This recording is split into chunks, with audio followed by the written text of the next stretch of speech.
pertemuan ke-6, itu materi kita hari ini. Judulnya adalah ukuran pemusatan data. Jadi materi ini ada kaitannya dengan materi di pertemuan ke-4 dan pertemuan ke-5. Ada kaitannya ya. Nah, ukuran pemusatan data yang akan saya jelaskan di sini ada 5. Yang pertama, pemusatan data mean atau nilai rata-rata. Kedua, median. 3, modus. 4, kuartil dan desil. Nah, ini topik pembahasan kita di pertemuan ini. Oke, langsung saja kita ke proses penerapannya. Jadi misalkan kita punya data.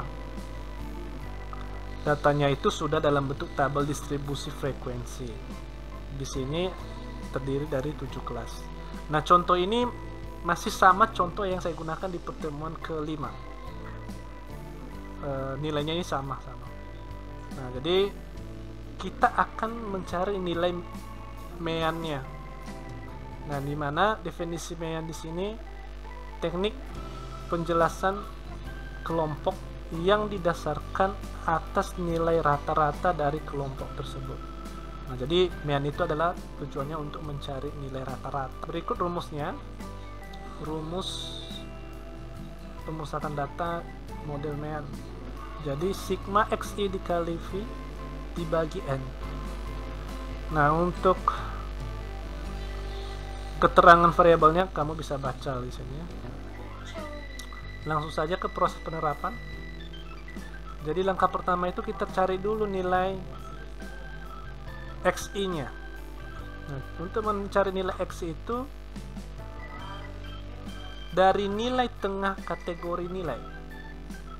Dari nilai tengah kategori nilai. Jadi maksudnya seperti ini. Nilai data kita kan, data dari 60 item data kita tadi kan ini dibagi 7 kelas, dimana masing-masing kelas ini kita cari nilai tengahnya. Nah, cara menghitungnya seperti ini. 23 ditambah 32, nah, 55. Kemudian dibagi 2, 27,5. Nah, inilah nilai xi nya. Nilai xi untuk kelas yang pertama. Yang saya tanda ini nilai xi nya. Ini nilai tengah masing-masing kelas. Nah, setelah kita menemukan nilai xi, langkah selanjutnya adalah menentukan nilai xi dikali fi yang ini. Nah, cara mendapatkan nilai ini, lakukan perkalian antara nilai frekuensi data dikali dengan nilai xi. 5 dikali 27,5 hasilnya 137,5. Kemudian 9 dikali 37,5 hasilnya 337,5. Untuk kelas ketiga berarti 10 dikali 47,5 hasilnya 475. Nah, lakukan hal yang sama untuk semua frekuensi data yang di sini, sehingga dia menghasilkan nilai kolom xi dikali fi seperti ini modelnya. Nah, setelah ini dapat nilainya, langkah selanjutnya kita totalkan nilai fi ini. Nah, jika ditotalkan ini maka dapat nilainya 60. Begitu juga untuk yang kolom ke 5 ini, atau kolom xi dikali fi ini dijumlahkan, hasilnya 3440. Nah, jika sudah dapat nilainya baru diterapkan menggunakan rumus. Jadi 3440 dibagi 60, maka hasilnya 57. Nah, jadi 57 ini adalah nilai rata-rata dari keseluruhan nilai yang ada di dalam kelas ini. Dan dimana frekuensinya ada 5, 9, 10, 12, 11, 8, dan 5. Jadi 57 ini nilai rata-ratanya. Oke, lanjut. Median. Median ini mencari nilai, nilai tengah. Cuma nilai tengah yang kita cari di sini sifatnya kelompok datanya. Beda dengan yang ini tadi. Ini data tunggal namanya. Ini tunggal. Nah, pertanyaan sekarang, dari 7 kelas ini yang mana kelas sebagai nilai tengah. Nah, maka kita selesaikan dengan menggunakan rumus. Di sini ada rumusnya untuk median. L ditambah 1/2 dikali N dikurang F bagi Fm dikali I. Oke, saya jelaskan ya variabelnya. L di sini ini adalah variabel untuk nilai batasan bawah sebuah kelas. Nah, jadi nanti kan kita punya 7 kelas. Kita tentukan dulu yang mana sebagai kelas median. Nah, rumusnya nanti pakai yang ini. Nah, kalau yang F ini frekuensi kumulatif kelas di bawah kelas median. Frekuensi kumulatif, ingat ya, berbeda dengan yang mean itu pakai yang relatif. Oke, cara penerapannya seperti ini. Oke, baik. Di sini saya salah ya. Yang ini relatif, ini ganti nanti. Ini kumulatif nih. Oke, saya salah ketik. Oke, lanjut ke penerapan. Kita cari bukan nilai F. Kita mencari nilai atau mencari kelas yang kita sebut sebagai kelas frekuensi kumulatif median. Cara mencarinya seperti ini.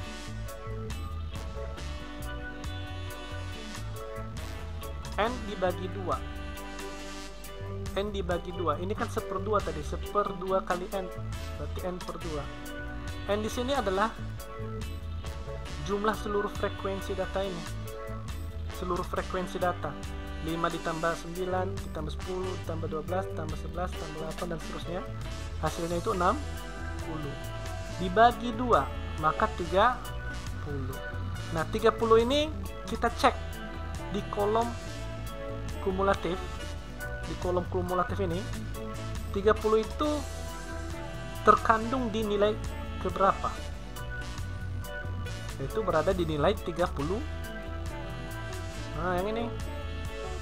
Maka yang menjadi sebagai kelas frekuensi kumulatif median adalah kelas keempat. Nah, seperti itu.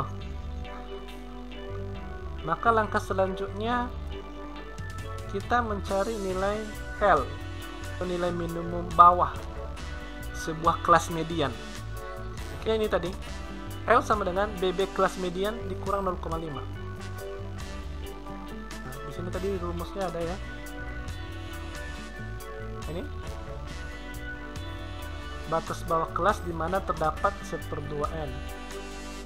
Nah, 1/2N kita kan dapatnya tadi 30 ya, berada di kelas keempat.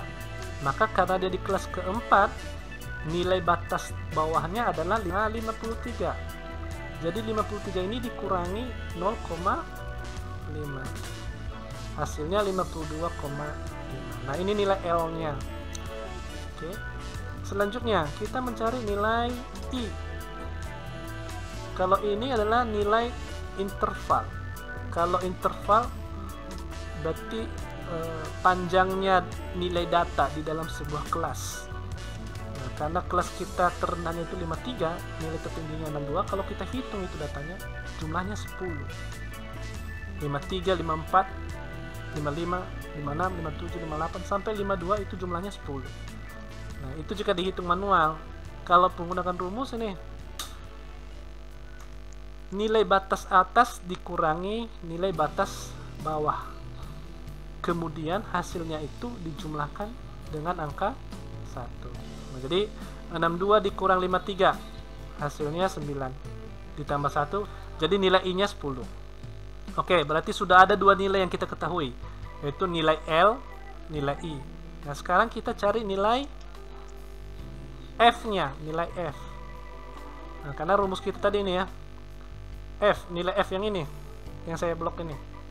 L-nya sudah dapat, 1/N-nya sudah dapat, 1/N-nya udah dapat, F-nya yang belum. F dengan Fm. Nilai I udah dapat, nilai I-nya tadi 10. Berarti yang belum kita dapatkan adalah nilai F dan nilai FM.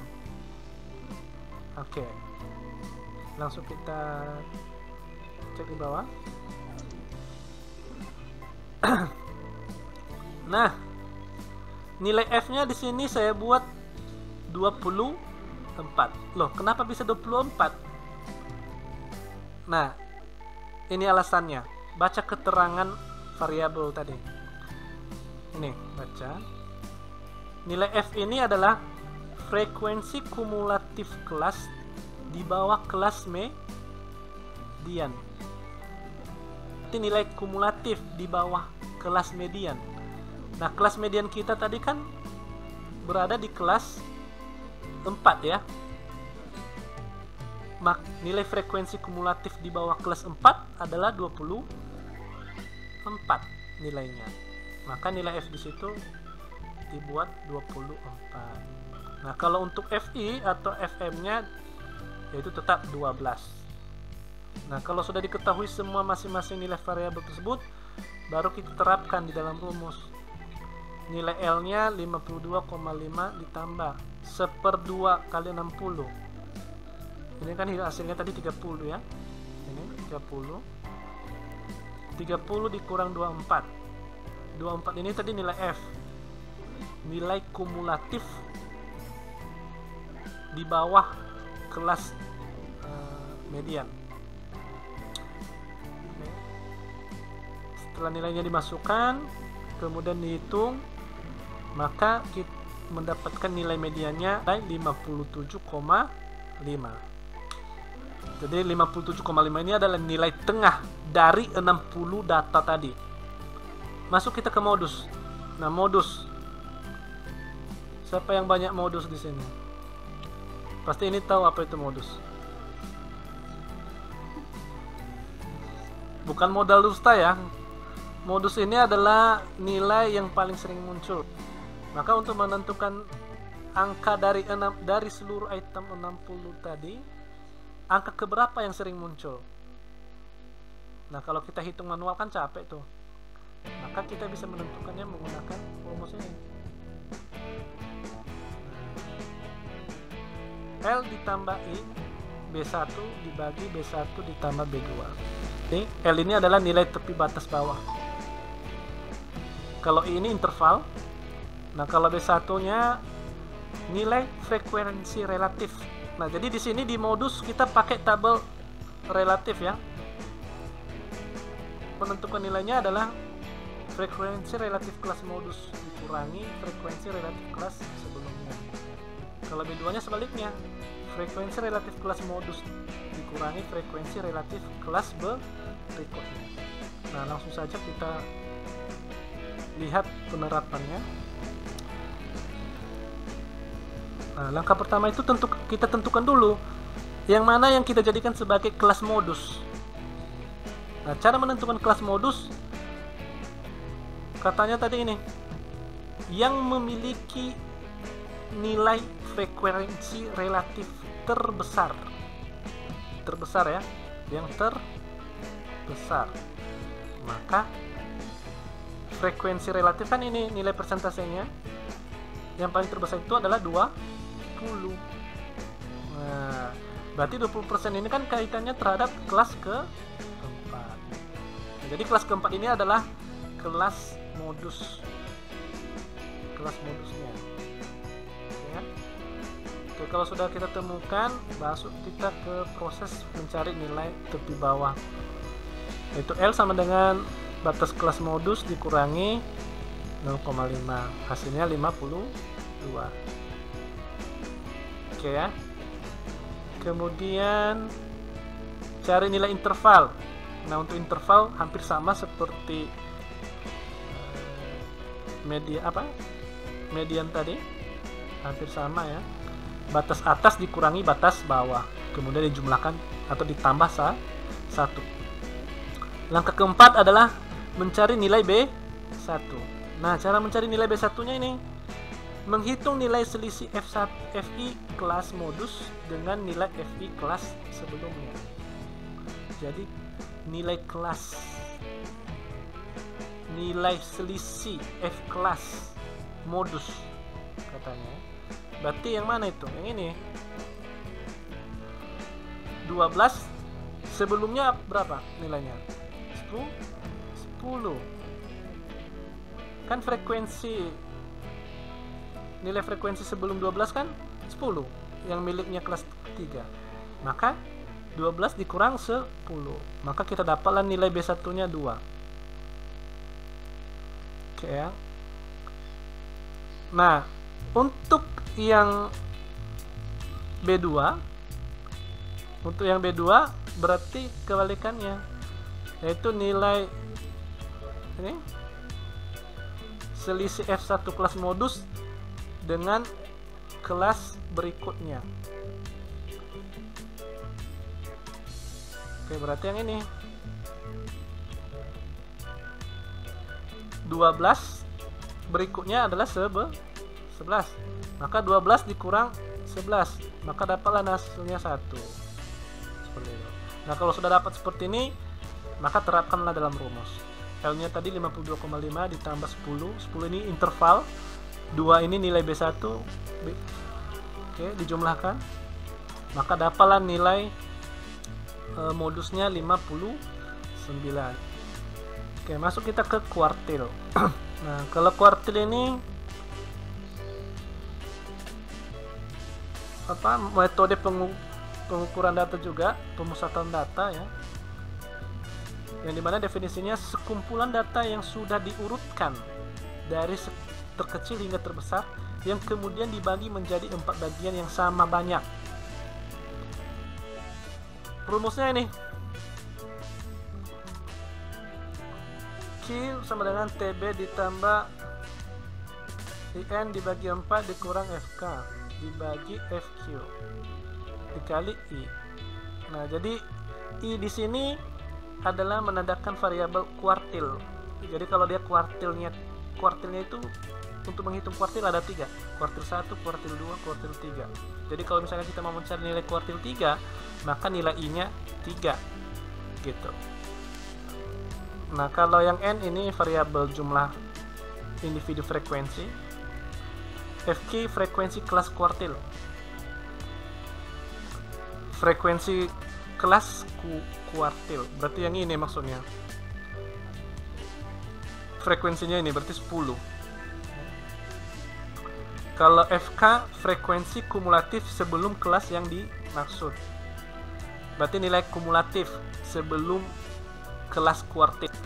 Oke, kalau TB dan I udah tahu ya, TB ini tepi bawah, kalau I itu interval. Oke, langsung seperti biasa juga, seperti cara mencari median, modus, dan mean, kita tentukan dulu kelasnya. Cara menentukan kelas kuartil, ini rumusnya. I dikali N per 4. Nah, karena kita mencari nilai kuartil 1, maka I-nya menjadi 1 nilainya. N 60, kalikan 1 dikali 60, hasilnya 60, dibagi 4. 4 ini dari mana? Itu ketetapan dari rumus. Jadi kuartil itu ada, kan tadi kuartil itu adalah pembagian data sebanyak 4 bagian. Oke ya. Makanya di sini 4. Maka dia mendapatkan nilai 15. Nah, kita cek angka 15 ini di dalam tabel frekuensi kumulatif dia tergabung di mana? Angka 15. Yang kamu lihat ini ya, kolom frekuensi kumulatifnya, jangan frekuensi datanya. Yang ini FK. Berapa? Ini ya 24 ya. Artinya 15 ini tergabung di dalam 24. Nah, dia tidak tergabung di 14 karena di bawah 15 itu kan. Nah, berarti 24. Maka 24 ini kan miliknya kelas ke-3. Jadi kelas 3 ini adalah kelas kuartil pertama. Nah, oke. Kalau sudah, baru kita terapkan rumusnya. Ini TB, cara mencari TB tadi udah tahu ya. Cara mencari TB tadi kan nilai kelas bawah dikurang 0,5 maka hasilnya 42,5. Yang ini nih 42,5.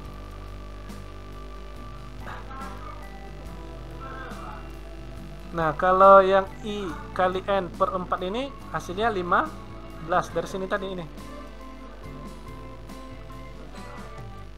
Oke. 14 ini adalah nilai FK.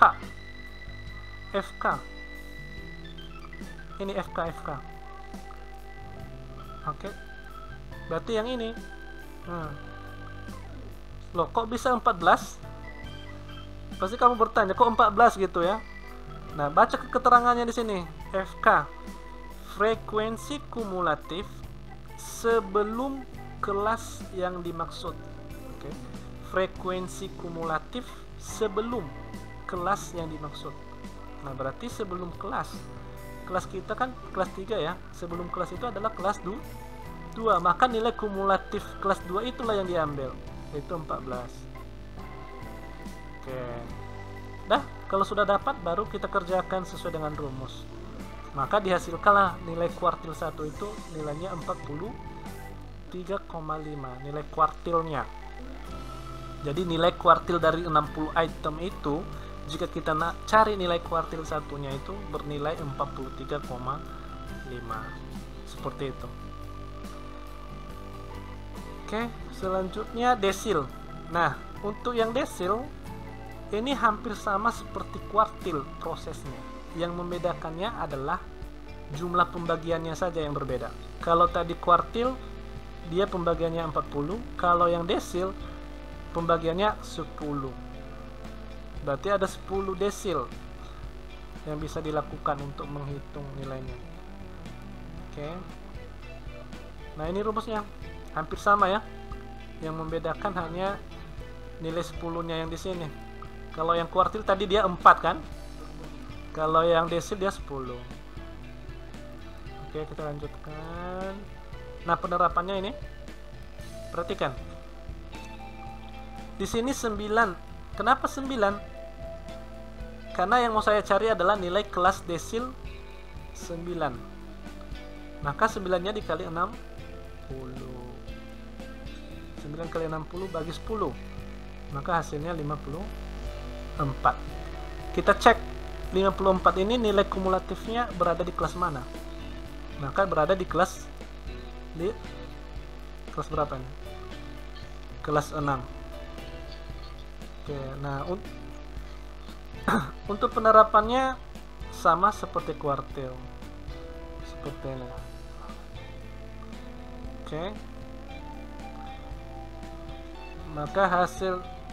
Maka hasilnya 43,8.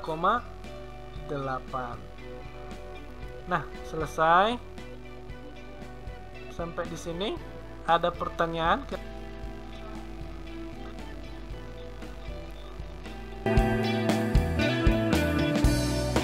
Oke, itu saja untuk pertemuan kita kali ini. Kalau misalnya masih kurang mengerti modulnya, saya sudah bagikan di Google Classroom. Nanti silakan kamu komen, berikan komentarmu, berikan pertanyaanmu di sana. Nanti saya akan respon, saya balas. Oke, itu yang pertama.